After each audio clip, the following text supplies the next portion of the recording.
Coming up this week, Amy Winehouse gets the documentary treatment with Amy, Justin Long and Emmy Rossum are star-crossed lovers in Comet, the boys from Tampa are back in Magic Mike XXL, the war for the future begins again with Terminator Genisys, and the true origins of cinema are revealed in documentary The First Film. All of those to come and more off-screen. This is Off-Screen. Off-Screen.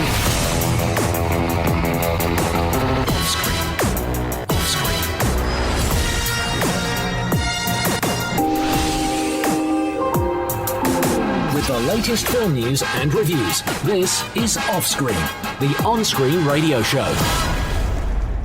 Welcome to Off Screen. I'm Van Connor. And I'm John Coulson. So we know what we've got to come. So should we start with a look at Magic Mike XXL? I think we should. This is going to be the real heavy hitter this week. I mean, they can put out as many Terminator sequels as they like, but I think we know what's putting bums on seats, and indeed bums on screen as well as on seats. Both ways it works. Bums on screen, bums on seats. It works either way. So Magic Mike XXL, which obviously is a sequel to Magic Mike, and it's only been 3 years since Magic Mike, would you believe? Yeah, but there's been advertising for it for a while. It feels like we've had 3 years of advertising. Yeah, the rumours started and everyone's been going mad. Yeah, this time it's bigger, it's bolder, it's more pectacular. Nice. Is the marketing thing. I mean, the tagline for the film is literally "You're welcome."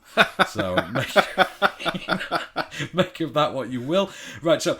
Admittedly, this is not one that's big on story, but what little we've got for a story is essentially Mike departed at the end of the last film. He gave up the stripper life and he went into custom furniture building. Oh, yeah, he did, That's his civilian life, and he's finding it a little bit dissatisfying. He's sort of weighed under the pressure of regular life. Is he wearing too much shirt? Wearing too much shirt, that's it. And so Mike Lane, played by Channing Tatum, basically reunites with his friends to go on one last ride, one last hurrah. And basically they take a road trip up to Myrtle Beach for the annual stripper convention, where they're going to make one last go of it. Here's a clip. Is this how the whole trip is going to be? You're gonna be on this thing the whole time? Relax, I got a bunch of orders, just came in, all the guys at the shop are just freaking out. If you're gonna be here, man. Be present. Okay, I'll be present. All right, that's it. What are you doing? iPhone went by phone. Are you serious right now? What am I supposed to do? I should chuck your big ass right off of this pro. That's the Mikey I remember. Look, if you ain't ready to bring it old school this weekend, then you need to hop off this food truck right now. Why do you think I came this weekend? I don't know, man. It's been a long time. But I do know this. You better be ready to follow my ass down the rabbit hole, brother. I'm talking out of body, baby. Woo! Astral projection. Tobias, we're going to Mad Mary's. Hell yeah! Nobody messes with the mojo on the last ride. So, isn't it nice to see the boys back? Were you a fan of the first one? I actually was. It was one of them films, it's like, not for you, and then you watch it and you think, kind of liked it. Well, I think everyone expected the first one to be showgirls for girls. Yeah, exactly. And this time around, what you actually get, you didn't get it. What you got is a thoughtful, sort of considered drama. Yeah, they snuck it in, bit of story without you realising. But it was kind of a warn. It was one of those stories you'd seen done before. It's all, hey, here's the ups and downs of the sort of the entertainment lifestyle. Yeah. But, played with heart and sincerity and sort of introspection. And this time around, what you've got is, hey, let's have some fun. Nice. And don't worry about the story. We've got pecs. Yeah, because they did it in the first one, so... We've done story. We've shown them we can do story. We've ticked that box. Yeah, we've ticked the box. Let's show them we can do fun. And that is the name of the game this time. I mean, this is all fun all the time. Nice. And what you've got, because you've lost Matthew McConaughey and Alex Pettyfer this time around, their characters have sort of been written out of it. They've gone overseas. I think we're told at one point. Right. And so what you've got is you've got the remaining ensemble. So you've got all the supporting characters who never really got storylines last time around, like Kevin Nash as Tarzan. Still can't believe it's Kevin Nash. I know. And you've got Matt Bomer from White Collar, Adam Rodriguez from CSI Miami, and they're all TV actors for some reason. Joe Manganiello from True Blood. They're all buff TV actors. Very buff TV actors, yes. Well, they've all got storylines now. Nice. Like, they've all got little individual character arcs. Like, Matt Bomer wants to express himself creatively. Joe Manganiello No, Joe Manganiello is struggling with breaking out of the mould that Matthew McConaughey put him in years earlier. Right. So he's only doing the routines that he's always... As Channing Tatum says, look, do you want to be a fireman for the rest of your life? Do you even like being a fireman?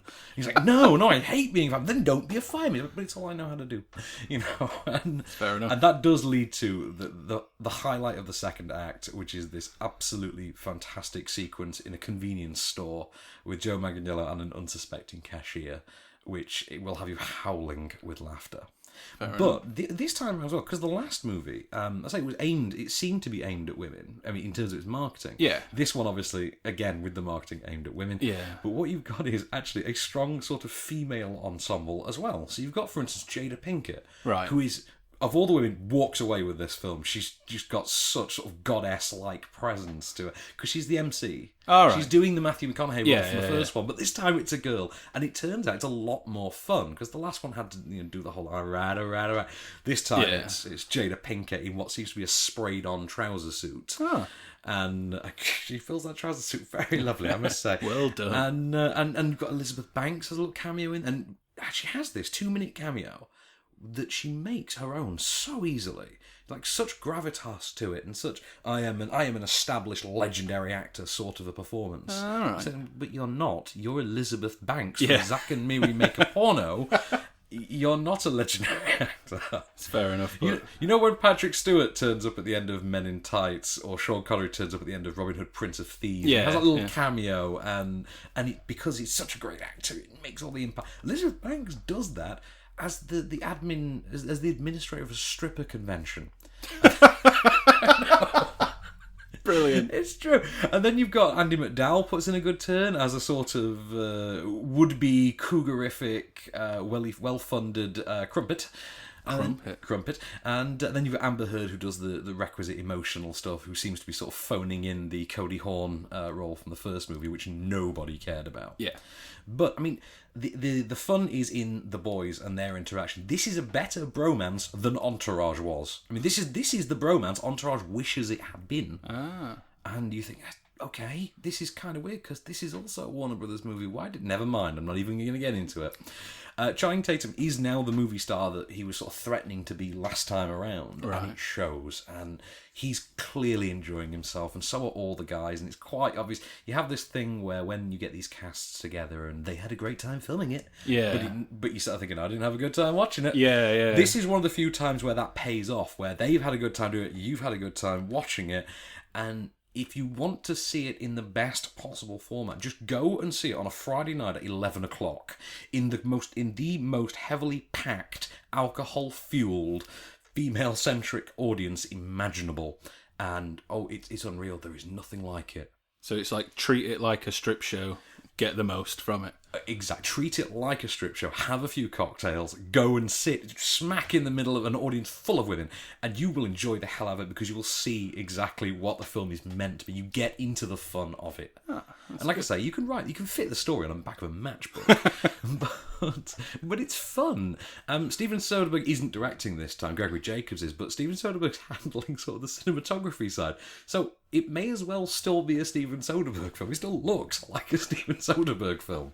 And it's got the requisite score, lots of bass-heavy R&B grind anthems. And... Is Pony back from the first one?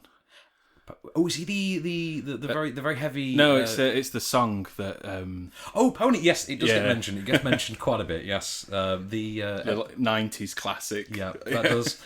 Another thing you've got this time around, by the way, Donald Glover from Community has joined the cast. So Troy Barnes has joined the cast. Really, and he seems to be a stripper based entirely on Pharrell Williams. And I love him for it. Doesn't he just look like a child in comparison to all the huge blokes, though? It's true, he does look like little Troy in the middle. Poor little Troy in the middle of all these very buff grown men. But, I can't hold against him, at least he's trying. But I recommend it. I think you'd enjoy it. Sounds good. I mean, it's one of those. But anyway, you'd go with your missus, and she's guaranteed to have a good time anyway, but you actually will enjoy it yourself probably for the reasons that she would. I mean, you get into the fun of it. Yeah, just make me feel bad about my body. Well, I think that happens to all of us. Yeah, it's standard man response. Although I did discover during the first Magic Mike, that was when I discovered that I have a better behind than Adam Rodriguez. I remember you saying. Do you remember? This, I'm better behind than. I'm very proud of my. You were ass. really happy with it. I was really, really happy with that. So, shall we have some film news? Yeah. Right. So, okay. First of all, do you know Michael Collins? You know I'm rubbish with names. Well, Michael Collins was a Neil Jordan film from 1996, starring Liam Neeson. And it was about that point when Liam Neeson sort of came to fame, as it were. Right. Back when he did dramas, before he started doing action films. Oh, when he was an actor. Back when he was an actor, yes. When he was an actor. Oh, to sorry. give it the 30 Rock inflection. Actor. Yes, so he played Michael Collins, the legendary Irish freedom fighter. And he basically made Michael Collins a household name. Right. Well, now it seems there's going to be a little bit of inheritance going on because Michael Collins is returning to cinema screens in a film called The Rising. And Michael Collins is a character along with a bunch of other Irish revolutionaries, and this is all about the Easter Rising of, I think, 1916. Right. Easter Rising 1916, exactly.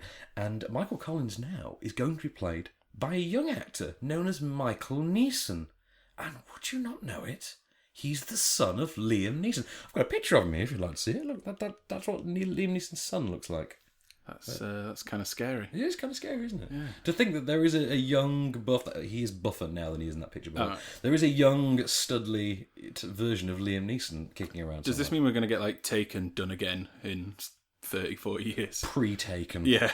Pre-Taken. Oh, I like it. I should sell this one. Never mind.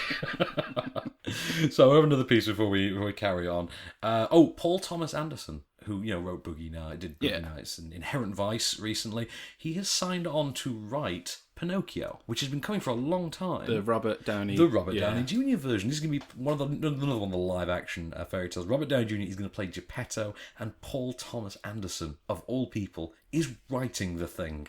So that one could go either way, really. I mean, it's a bit more franchisey than what Paul Thomas Anderson usually writes, but he likes his character dramas. Yeah, should we say? So right, on to our next review of the week then, and we're going to look at Comet now, which is the latest from Sam Esmail, stars Justin Long and Emmy Rossum. And take it from me, because I've been struggling with this all week, if you type Emmy Rossum into any Apple device, it will autocorrect to possum. Nice. Which is very, very infuriating when you have to edit a bunch of tweets. So, Emmy Rossum and Justin Long in Comet by Sam Esmail. This is the story of two sort of not star-crossed, I think would be the wrong term. Basically, the film takes place in a self-proclaimed alternative universe, an alternative timeline, as it were, and it takes place over 6 years. And what you get are sequences out of chronological order that chart the relationship of this couple in 6 different time periods, and they're all intercut together like Chris Nolan style. Non-linear. So the beginning is the end is the beginning, the middle is the middle of the end, that kind of thing. So, and it's just the relationship between this pair and their struggles, their will they, won't they make it sort of dynamic. We have a clip. I feel like my life just flashed before my eyes. Like in a movie where the main character dies in the beginning, but he keeps going, not realizing he's dead. Like, what's that movie I'm talking about? You know what I mean? It's like, what is it? It's... Sure. Bruce Willis in The Sixth Sense. Exactly, yeah. Wait, no, you know what? I never saw that. That's the twist that everyone was talking about? Bruce Willis dies in the beginning of that? That sucks.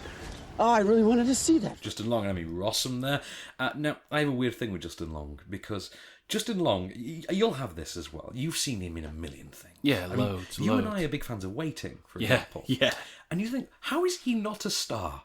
Like, why is it he stars in films? He's always quite good in films, and yet the films never take off. I think I like him more than I like what he does. Exactly, yes. Yeah. You like him more than the films he's in. Although Waiting is fantastic. Waiting is a tremendous film and should be celebrated as just the work of art that it is.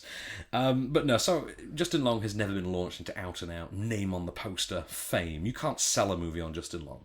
Yeah. Which is a shame. I think he's quite good. Comet is not going to be the film that does that for him. Oh, right. This is very much an art house type film. Oh. It is very much a character-based drama. It is a character-based romantic drama. Mm. No real comedy to it. There's some of that requisite, that token Justin Long wit. Yeah. if you will. You know, that snidey, cynical thing that he's always done fairly Yeah. well. He's doing that again, and the script accommodates him to a degree. The problem is you've got a film that's tremendously well shot by Sam Esmail, who's written it as well as directed it. And then it's lovely to look at, stunning to look at. However, his script seems to vary between I know who I'm writing for and here is the most wooden dialogue ever put on paper. Oh, right. Here is the most wooden dialogue ever put down onto a substance originally created from wood. You know what I mean? It is that. And Justin Long and Emmy Rossum are very, very good. They're very likeable as the sort of would-be lovers. But as good as they are, they can't overcome some of the really, really bad dialogue. I mean, there's one monologue toward the very end of the film in which Justin Long gets saddled with 50% awful dialogue and then 50% great dialogue in one big go. Right. And the transition is so jarring that it represents the film perfectly because the film is so constantly up and down that you don't quite know how you feel about it at any given time. You feel, am I liking this? Am I hating it? I'm kind of undecided because it won't seem to pick a tone and stick with it. Yeah. And that's a problem for it. Like I say, though, it is stunning to look at, beautiful to behold. But, and say the relationship is played very well, however, it isn't written very well. All right, And that's a bit of a problem. Say, likeable pair, but it's a dissatisfying film. Best thing to say, it's dissatisfying. Have they done well with what they were given? The actors have done great with what they were given. However, they have been given crap. Let's call it that. All right. Right, okay, some more film news then. So, loads and loads of different things going on this week. We've got the King Kong prequel Skull Island coming up. This came out of the Godzilla thing last year. Yeah. Like Godzilla hit big, and then we thought, we're going to get Skull Island next. And Tom Hiddleston's going to star in it because why the hell not? Exactly. And also J.K. Simmons. And then J.K. Simmons went on, and he apparently did well somewhere with some film about drumming or something. Yeah. Well, also joining the... I didn't even know he was in this cast. Michael Keaton is also in the cast of Skull Island. Seriously? Yeah, or should I say, was. Because Because there's now been a delay on Skull Island, and it's caused schedule conflicts that have caused J.K. Simmons and Michael Keaton to leave the film. Oh, That's kind of sad. I was looking forward to that. Yeah. Oh, never mind. Are they inverted commas though, like schedule? Scheduling conflicts. Yeah, which, it's not like, oh, well, it's rubbish, but let's just call it scheduling. Yeah, conflict. all right. That's fair. It's not Edgar Wright. Right, okay. Do you remember New Year's Eve and Valentine's Day? Unfortunately, I do. Yeah. Does your missus own? I'm sure she owns one of them. Yeah, she's got one of them. She really likes it and will defend it. Really? Yeah. Okay, I like Lea Michele in New Year's Eve, but that's about it, and it's not for acting reasons, if I'm really honest. But we have got a third one of these movies coming now. It's going to be called Mother's Day. Oh, yeah, I've seen bits floating around. Yeah, it's going to be called Mother's Day, and it's going to star Julia Roberts and Jason Sudeikis, and you think, why are you doing this, Jason Sudeikis? You're so much better than this. You're better than this, man. Come on. You're better than that, Jason. You're only laughing because you heard me tell my dog that. You're better than this. But never mind, Mother's Day is coming. It's going to be directed by Gary Marshall, actually, as well, which makes the third collaboration between him and Julia Roberts. Right. Because he did Pretty Woman, obviously, and Runaway Bride. Right. But this will be their first collaboration without Richard Gere. Although it's an ensemble, so how hard could it be to get Richard Gere? He might turn up. He might turn up. So, shall we have a look at the box office top 10 then? Yeah, let's Finish do it. off this half. So, let's start at the beginning. Number 10. Slow West. At number 10. Yeah. I mean, it's a new arrival. It's it entered at the very bottom of the chart. And it's not really a commercial venture anyway, so you can sort of live with it opening at number 10. Oh. I hope it stays in there for another week or so, but I really enjoyed Slow Time. I thought it was great. I thought it was fantastic. I thought Michael Fassbender and Cody Smith-McPhee are great in it. It is a character-heavy Western. It has got some modern flair to the older genre, and I really enjoyed it. It's kind of film I want to watch again. Oh. But, in fact, I want to see it on the big screen again. I really enjoyed it, and I think everyone should see it at some point. But the problem is, it's inevitably destined for 3 months' time on Film 4, Sunday night, 9pm, here's your fix. Yeah. And... frankly, it may be better off that way because that's where it's going to find its audience. There is a touch of the Coen brothers about it, and I think that's going to get your cinephiles. As long as attention. it gets seen, then. As long as it gets seen, and I say let's be honest, this is not making Avengers money, is it? Yeah, alright, fair enough. So. Number 9. At 9, we've got San Andreas, IMAX 3D. Were you a fan of San Andreas? Did you get to see this? I never got to see it. You didn't? I thought you did. I didn't know. I was going to, and then something, and I hate myself for it. You hate yourself slightly. Yeah. There's so many great moments to San Andreas, and they are all these 90s disaster movie beats. Brilliant. As we keep celebrating, like, who are we going to call? Everybody. It's that sort of a Michael Bay design kind of thing. But it's not Michael Bay. It's I forget, it's not Peyton Reed, is it? No, Peyton Reed's Ant-Man.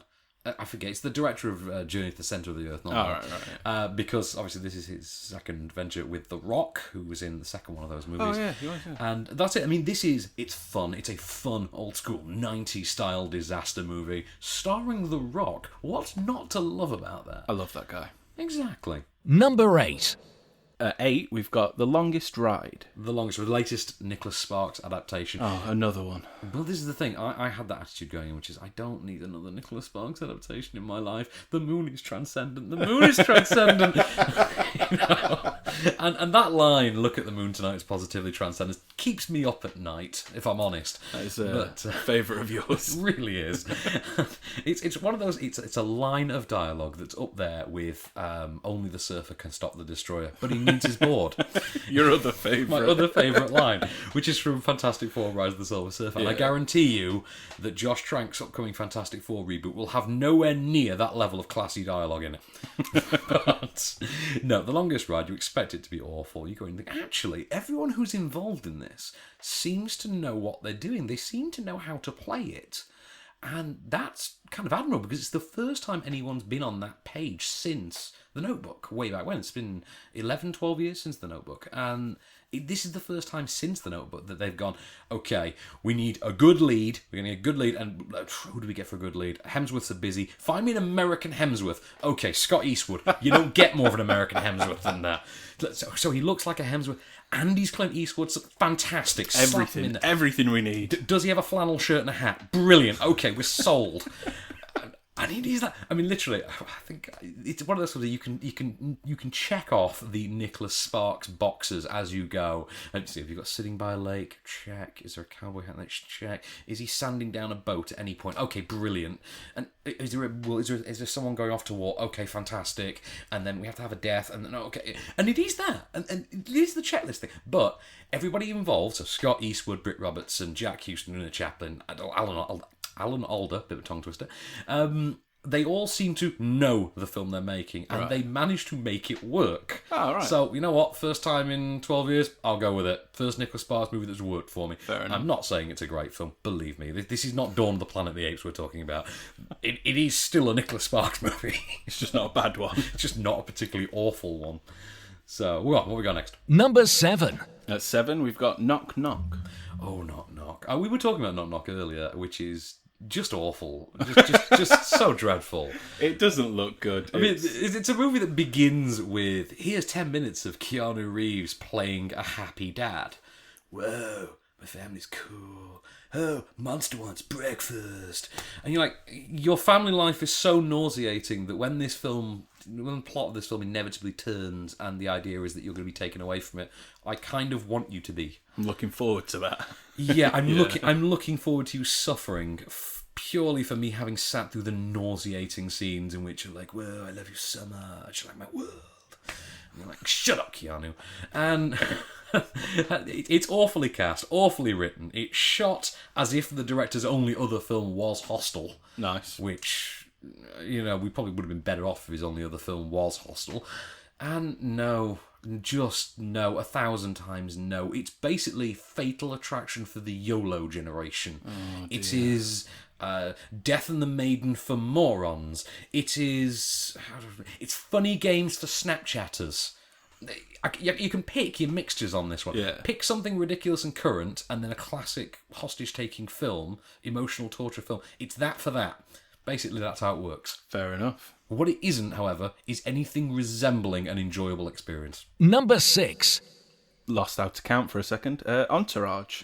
Entourage, yes. Well, what's left to say about that good old Entourage? I never watched the TV show, so it's... No, I'm sure I tried to push You've it on tried, you a few times. I've tried to push it on you. Yeah. But no, Entourage it's not even a particularly good movie continuation of its own series. Brilliant. I mean, you can basically sit there and go, fine, I'll take it. It's got the same people. It's got the same people. At least they haven't recast Vince.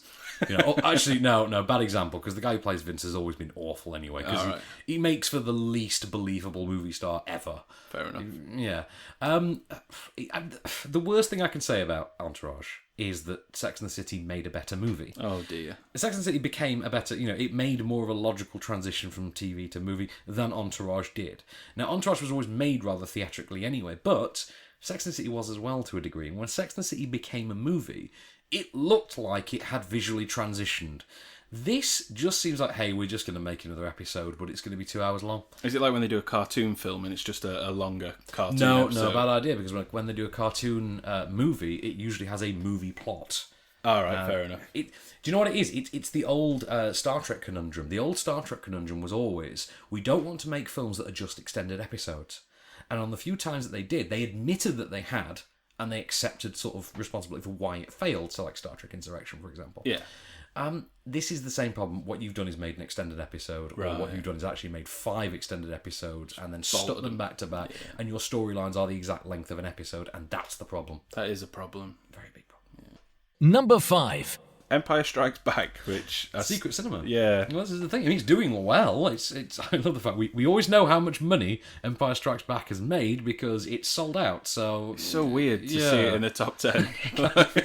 Well, it counts as tickets, and because it's BBFC rated, it counts as ticket sales. Fair enough. So yeah, well, what's to say about the Empire Strikes Back? You're not allowed. Yeah, you're not allowed to say anything about it because it's Secret Cinema. So yeah, exactly. You hadn't seen Empire Strikes Back until about a year ago, though. Hadn't you? Like recently, just with you. You were offended that I'd not I was seen offended. I made you watch the original trilogy. I thank you for that. I'm glad.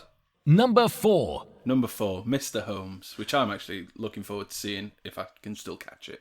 Strangest thing about Mr. Holmes is when you look at the marketing for it, it actually does sell a regular, Sherlock Holmes mystery. Yeah. Albeit one in which Ian McKellen isn't old as Sherlock Holmes. Yeah.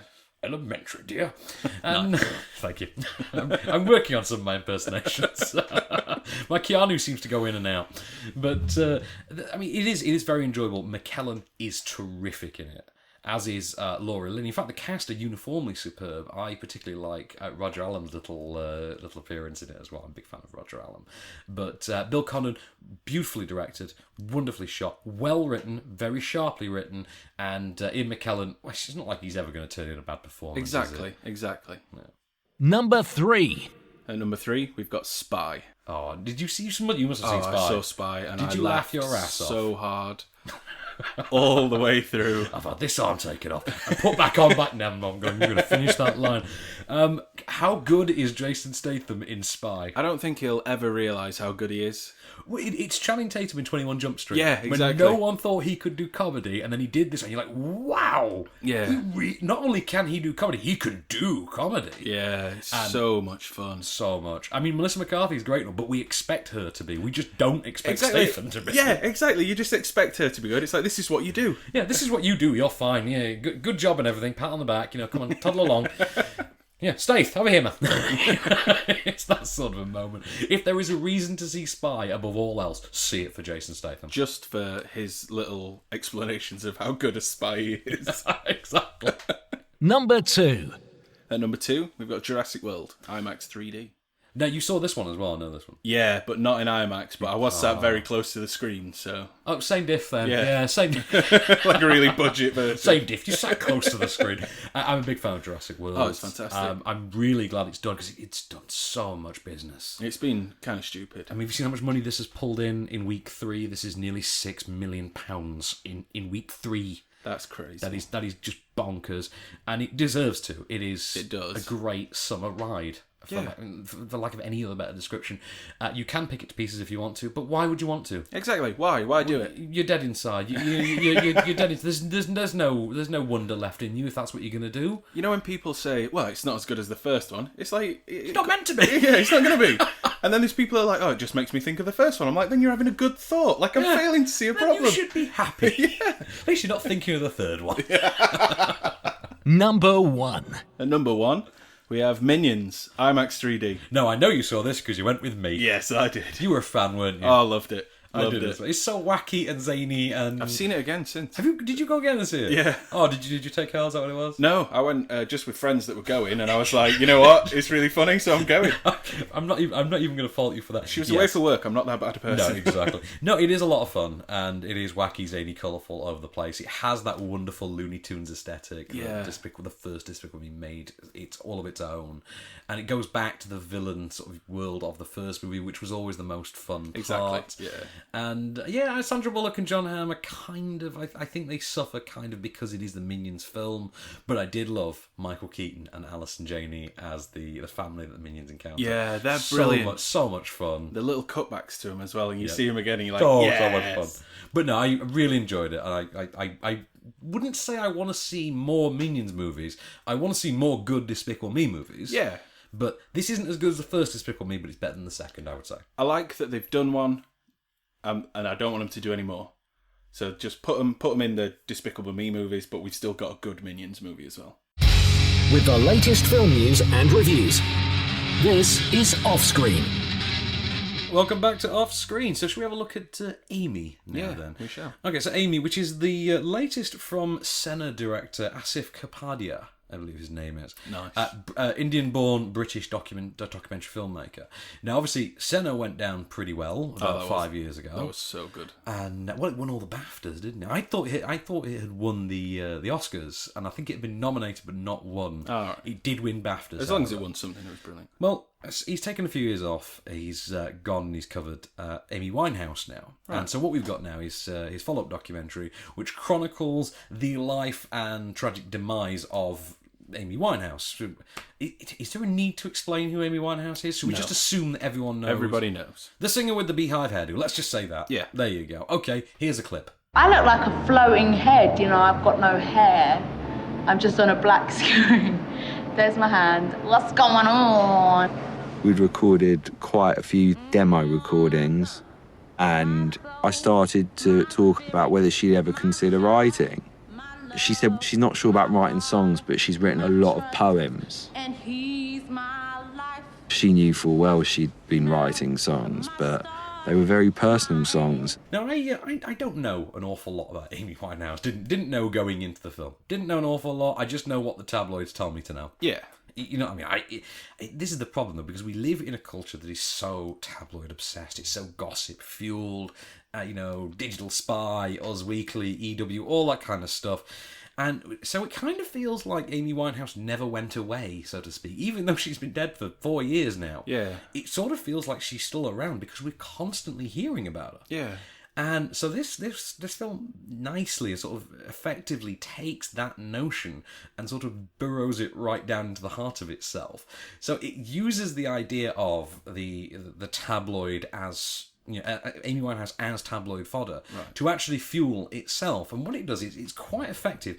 It has a number of sequences, for instance, in which tabloid photographers are viewed as outright sort of rage-fueled attackers. Right. So it films, the sequences when Amy Winehouse would walk from her house to her car. Yeah. And they'd be papping her constantly. Those are shot with all the furious intensity of an action sequence. Oh, right. So as if like the camera lens could be bullets. It's shot in that sort of a way. Sounds good. Now, it begins when Amy Winehouse is about 15, 16, I believe. Right. And it's actually shocking. She looks nothing like how she winds up looking. Yeah. Nothing like the iconic Amy Winehouse look. And it ends, obviously, naturally, with her death, which is in 2011. And what he's done is, he's not done talking head interviews. He's interviewed, I think it's 100 people he's interviewed. And what he does is he simply uses the audio over actual footage. Right. So there's no actual talking head component to it. He breaks this brief, I think, with Blake Fielder Seville or whatever his name is, the late husband. But the people involved in it have seemingly sort of reached this quiet consensus of, let's just be really direct, let's be really honest about it, let's not sugarcoat it, let's do this raw, let's really expose what we think of it. Right. But this is done in such a way so that Capadia's sort of presentation doesn't present a narrative to you, it simply lays the thread there for you and allows you to pick it up on your own. Right. Now, this is particularly relevant in the case of, for instance, Mitch Winehouse and I forget the name of her manager, her second manager, and their sort of activities involving her career. Very much in their... Because it'd be very easy for the film to say, it's all Mitch Winehouse's fault, it's all this other guy's fault. The film doesn't. The film simply allows you to interpret it that way if you stand. That's how I interpreted it. Right, yeah. Because obviously there were mental health issues, which again the film does not sugarcoat. The film really does delve into them. There is a drugs counsellor who constantly provides us with sort of background information of, look, when it's famous people, there is a tendency for this to happen. There is also a tendency for this to happen. When it comes to treating people in this sort of mental state, you have to be prepared for this, and this. And it lays it all bare quite directly. They do not sugarcoat it. And when it comes to showing us the more the darker, gritty, I wouldn't say depraved, darker, grittier aspects of what happened to Amy Winehouse, they don't skip on that either. So the famous image of her really decayed skeletal state when she was wasting away, really, that's presented to us for a very prolonged period in great detail. So you can take it in. So you can really take it in. The film wants to smack you over the head with the reality of it and say, look, we're not here to present you with a fairy tale. The idea is we're here to present you with a portrait of a woman who could have been a legend. Yeah. And the idea is that you can interpret what happened along the way for yourself. And meanwhile, what you've got is Asif Kapadia's stylistic direction, because the film looks beautiful.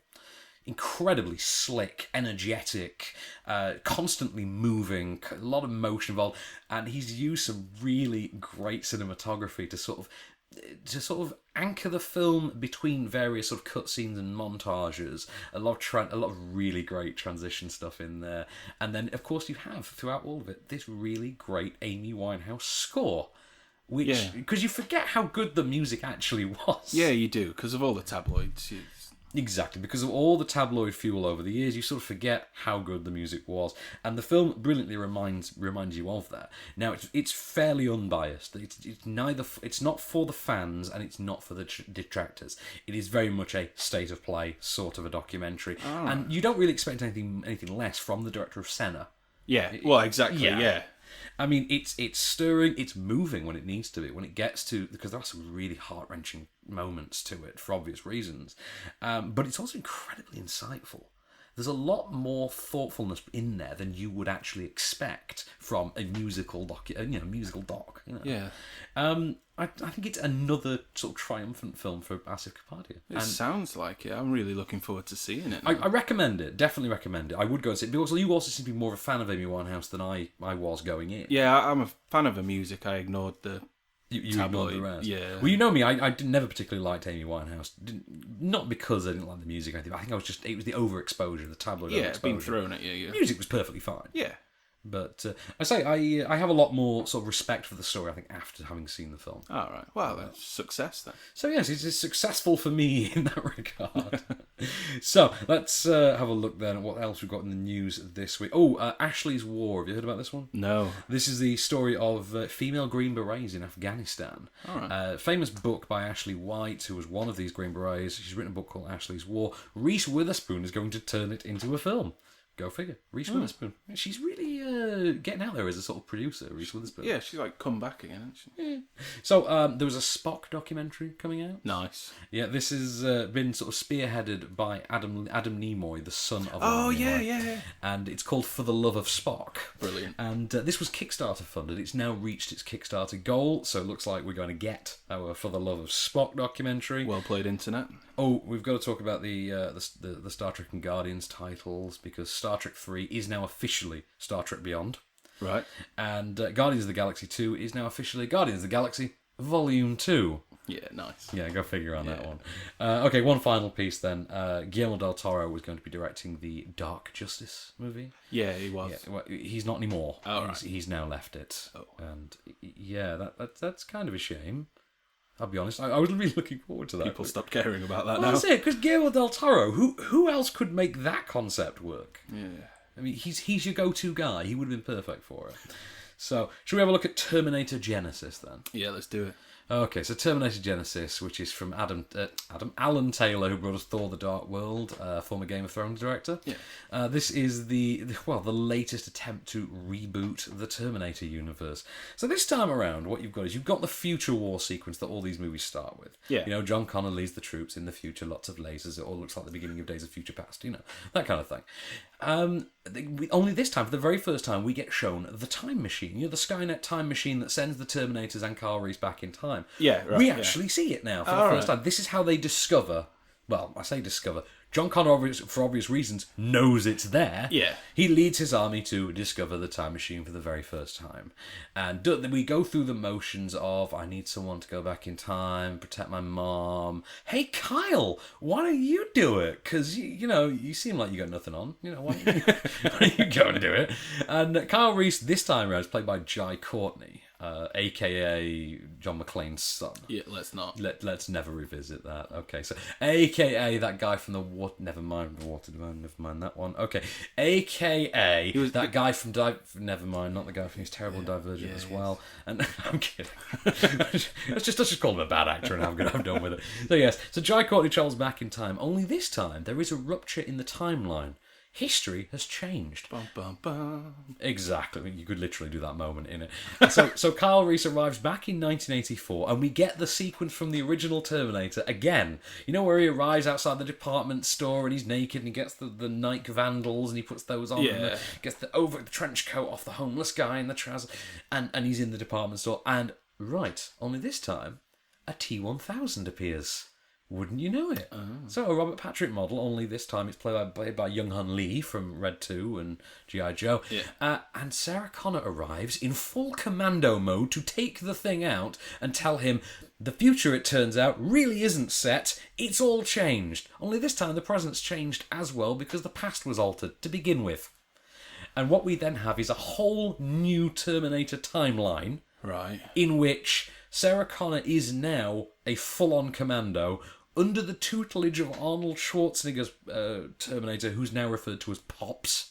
Literally, he's a father figure. He's called Pops. I call my dad Pops. Exactly. And with Kyle Reese, they must travel forward through time to 2017 because Judgment Day's been moved, so that they can stop the launch of this new service called Genisys.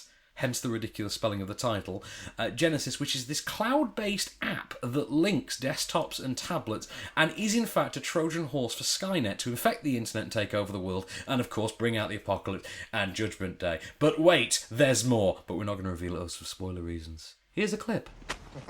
Hey, what's wrong with this picture?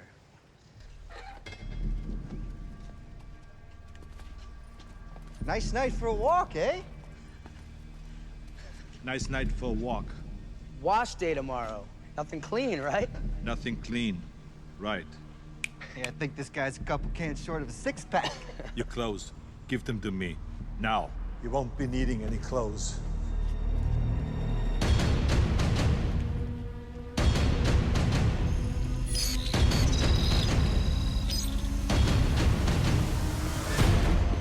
I've been waiting for you. So yes, Terminator Genisys. You excited for this one? Yeah. I could just see you glazing over as I go into the mechanics of it. No pun intended. Yeah, it is really. Put it this way: there's a moment in Terminator 3, if you remember that one, in which it was Nick Stahl, wasn't it, back then, who played John Connor. He says, "Hang on, we stopped Judgment Day. How are you still here?" And Arnold Schwarzenegger says to him, "You didn't stop Judgment Day. You just postponed it. Judgment Day is inevitable." And the problem is, after 5 of these movies, you can't help but think, you could actually use that exact phrase to describe this franchise. You simply cannot end it. It carries on. It's inevitable. That's what it just says on the front of the box set. Oh, yeah. Basically, there is no end but that what we make for ourselves. So what you've got here is you've got this sort of weird hybrid of, you've got the Days of Future Past model, which is the franchise all-star team-up thing. Yeah. Let's just get every popular character into one movie and we'll get them all together, and the Fast Five model, if you will. Yeah. And then we'll fuse it with J.J. Abrams' Star Trek reboot, where we create a whole new timeline and we can do whatever we want. Yeah. You take an established franchise, but you can do new things with it. But that's the idea. This is not as good as either of those movies. This is not half as good as either of those two movies, to put it that way. On a very, very, very base, visceral level. On a purely enjoyment-based level, it's fine. But it's nothing more than fine. There's something very televisual about it. And that's not helped by the fact that if you know the Terminator franchise, the plot is literally the plot of the TV show pilot. They've got the plot of the Sarah Connor Chronicles in here. Right. Which is, we'll get one of the Respoys and we'll travel forward through time. Okay. It's been made with seemingly no reverence whatsoever to what's come before, no respect to the fact that this began life as a horror B-movie, a horror-infused sci-fi B-movie. What you've got instead is a bunch of CG-enhanced chase sequences. And you think, it's a chase movie. I get that you need to computer animate a Terminator, although if we're being really honest about that, I just want to point out, is it not a bit daft that in 2015 we somehow have computer animated effects for a T-1000 that don't look as good as the ones from 1991? Really? Oh, so it's not like the other prequels and stuff where things are better. It's gone the other way. No, we've gone the other way. Oh, yeah, great. Yeah. There's no heft whatsoever to the T-1000 anymore, or indeed the new Terminator. The less we say about that one, however, the better, because we have a new Terminator called a T-3000, and I don't really want to go into that one.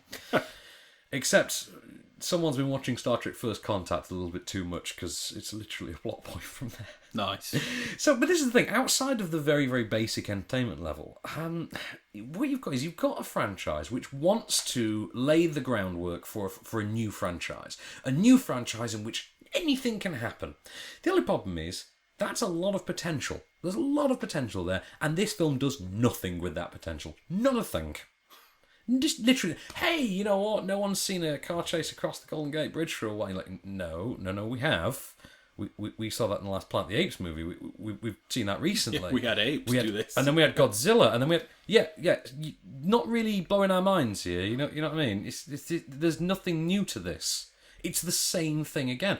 And it's not helped by the fact that, of course, because it's a Terminator movie, Arnold Schwarzenegger has to show up and say exactly the same lines that he always has. Great. There is a moment in this film in which a somewhat mythical Terminator character says repeats the monologue from the first one, can't be bargained with, can't be reasoned with, will not stop ever until that whole thing. Yeah.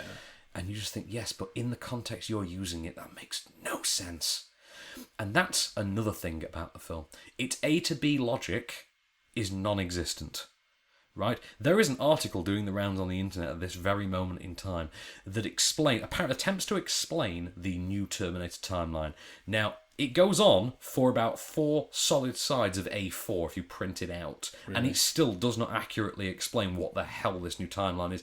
I don't want to get stuck into the temporal mechanics of it all, other than to say that this is frankly a franchise which is now past its sell-by date. It's not entertaining, it's not interesting, it has absolutely nothing to say on any subject or any level whatsoever. It constantly tells us the future is not set, and yet we're constantly bombarded with the reality of the fact that we're watching a bunch of performers who flat out know that they have 3-picture deals and henceforth can't really be killed off. I mean, Schwarzenegger in particular, you start thinking, right, having come up with an excuse once and for all to give us an Arnold Schwarzenegger who's as physically aged as he is in reality, but of course, it's a Terminator, so we have to have an old... Yeah. After coming up with an excuse that finally works for that one, you have to then keep the game away. So we know, for instance, he can't die. Great. We know that he can, because he's got a 3-picture deal. Yeah, falls over itself. So this kind of stumbles over itself. This is the Marvel problem. This is the Marvel problem inherent. We know Iron Man can't die. We know Captain America can't get shot in the head at the end of Civil War because there's another Avengers movie around the corner. This is the problem. It is the Marvel problem, and is now applying to other preordained franchises. That's the problem of bringing things back, though. Well, again, I mean, oh God. I mean, after having seen RoboCop desecrated last year, and now let's not. No. I mean, the 3D, again, pointless. IMAX, great, but unfortunately hindered somewhat by the 3D. You've then got the cast. Schwarzenegger, yes, he has his fun, But he always has his fun because he does the same thing over and over. So you know now the performance you're going to get out of Arnold Schwarzenegger. Yeah. It's a question of whether or not you want to see it for fourth, because he's not really in the last one, is he? Time. So whether or not you want to see it for the fifth time. You've got Jai Courtney then, who, he's awful. He's always awful. But to his credit, he's helped somewhat by the fact that Christian Bale was worse in the last movie. Oh, I forgot about that one. Yeah, Christian Bale with his "I just really don't want to be here" performance. Yeah. I mean, hell, even Bryce Dallas Howard phoned it in that movie. And then you've got Emilia Clarke, who presents the greatest conundrum imaginable, in that she's too good an actress to simply be parroting Linda Hamilton. Right. And don't get me wrong, there's a lot of that too there.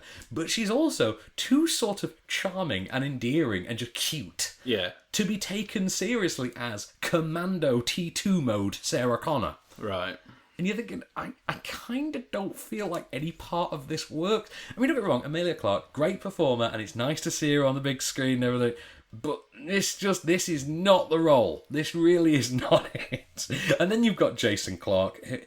He does the best he can with very, very poor writing. But you know what? It's still very, very poor writing. It's a film that is... I mean, it's better than Salvation. Right. Terminator Salvation is worse than this. This is better than Terminator Salvation. Just a step up.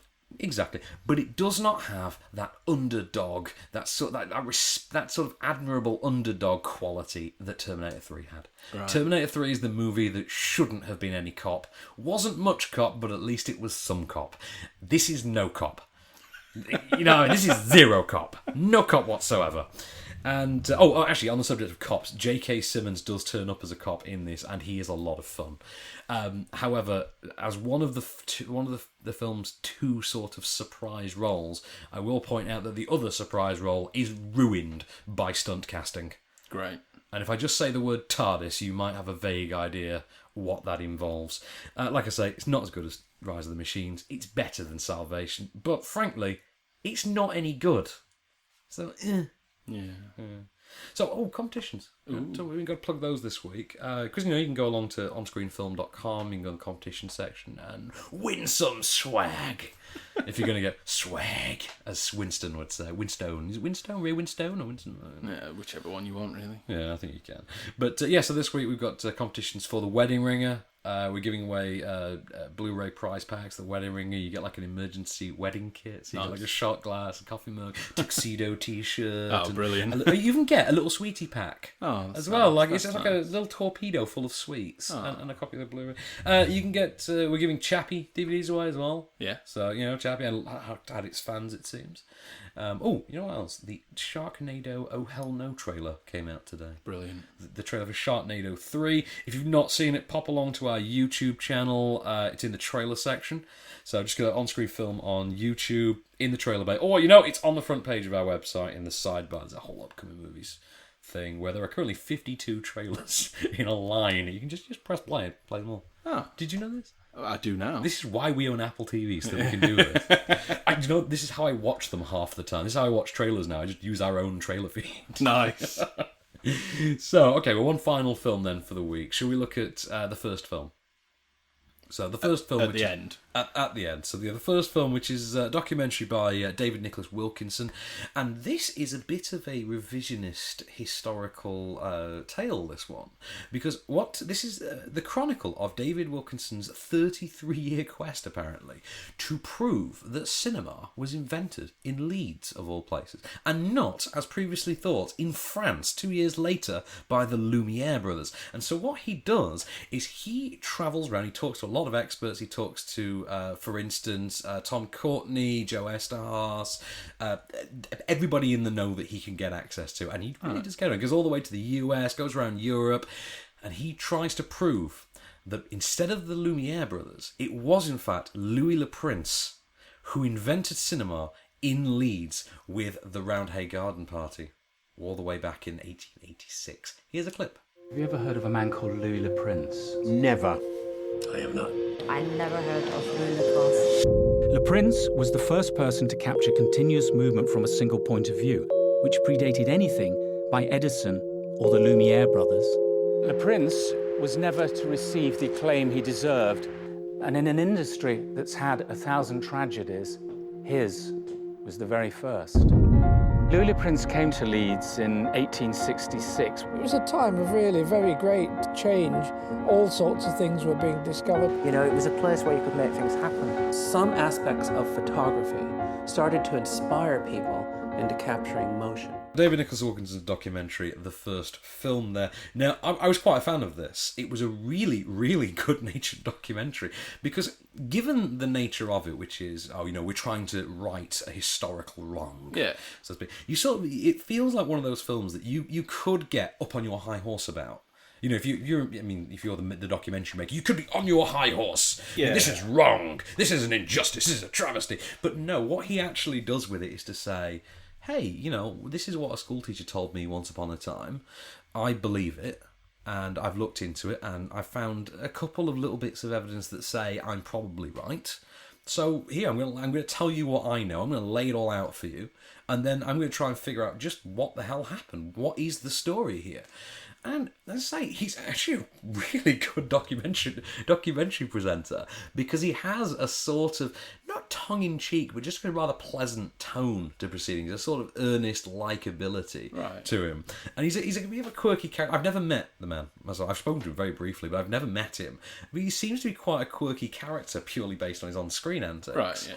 And Tony Earnshaw is in this, by the way, who you've met a few times. You've met Tony.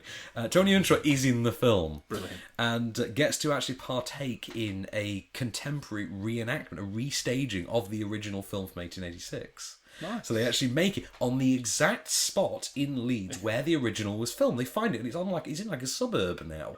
All right. It was like it's not like a student area. It's not like a student. It's now a Wetherspoons. Yeah. That's dumb luck, really. Yeah. But yeah, he talks to a lot of people from the BFI, for example, and a lot of cinema technology experts. It is very much a sort of a visible labour of love. It's aided by this really charming, really whimsical musical score by Chris Barnett. And I keep forgetting. I keep calling Chris. It's Christopher Barnett. Right. Christopher Barnett. It's got a really whimsical score to it. I thought really sold the tone of the film, and it kept it all really upbeat and really positive. Yeah. And that upbeat and positive thing really helps it through, particularly when you get to some of the darker aspects of the story. Because at one point it is suggested, for instance, that Thomas Edison had Louis Le Prince killed. Oh, right. So that he could invent cinema himself. But, you know what? It overcomes it through the power of basically Wilkinson's very outgoing, charming, positive demeanour and this really sort of whimsical little score. There's a brief point in which it loses itself to technobabble. And it's when they're describing cinema equipment. It seems to go on for about 15 minutes. Probably not, but it feels like it goes on for about 15 minutes. But to the film's credit, it's at least fairly well explained and quite well clarified, well defined. If you're interested in it. If you're interested, I would imagine it's great. Yeah. I wasn't so much in the moment. I'm sure tomorrow I'll be interested, but I wasn't in the moment. I think it took away from the story that was being told. Right.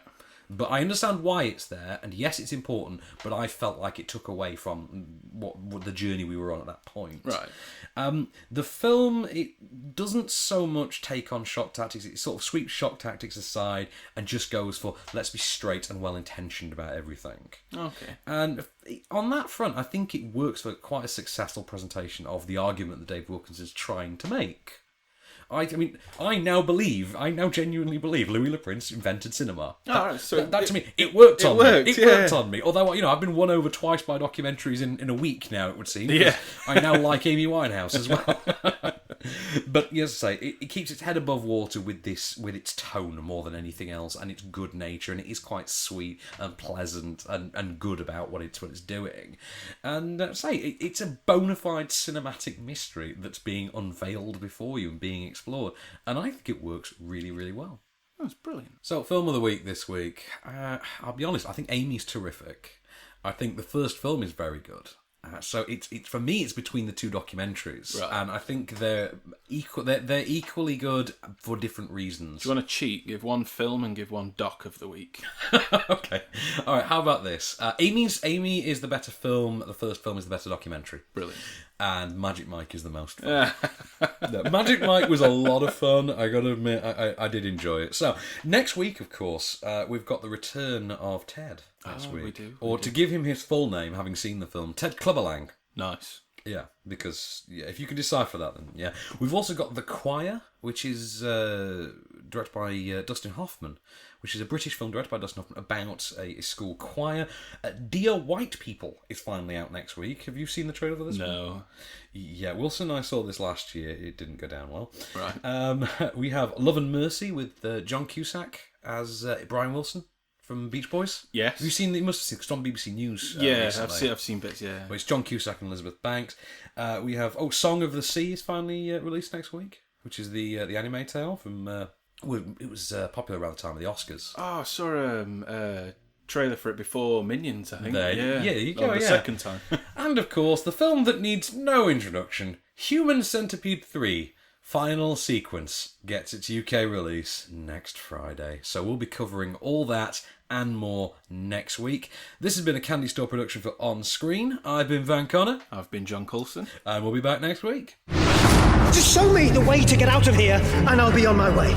You've been listening to Offscreen. For more news and reviews, visit onscreenfilm.com.